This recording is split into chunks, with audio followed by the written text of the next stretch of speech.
Okay, so in this video, we are going to try to figure out how to make a bar graph from our data for the reaction rates lab. What you probably have recorded, I'm going to do an example for some data that I made up for the temperature test, are times that the reaction happened. That means times that you saw the bubbling in minutes and seconds. So I'd read this 2 minutes and 45 seconds. We got to do a quick conversion because a spreadsheet program cannot plot times. It plots numbers or decimal times. That's pretty simple to do though.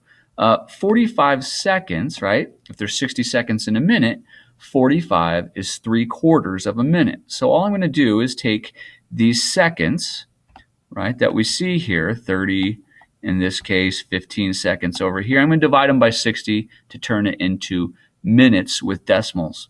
So 45 divided by 60 is the decimal 0.75, 3/4. So I'm going to record the time then as 2.75 minutes.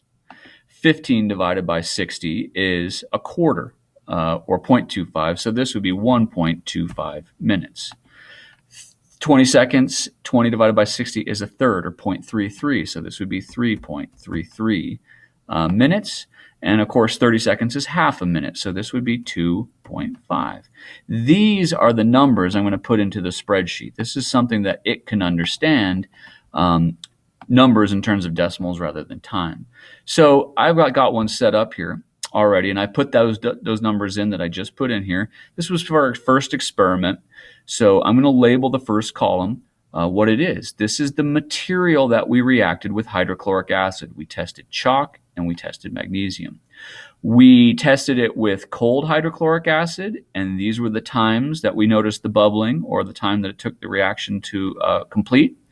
And we tested it with hot hydrochloric acid. Oh my God, that's a capital L. That shouldn't be there. Small l. H for hydrogen, Cl for chlorine. And these were the times then it took to complete the reaction. So once we have it set up that way, it's going to be so easy to make a bar chart. We just highlight all that data, hit the chart. Let's look at it this way.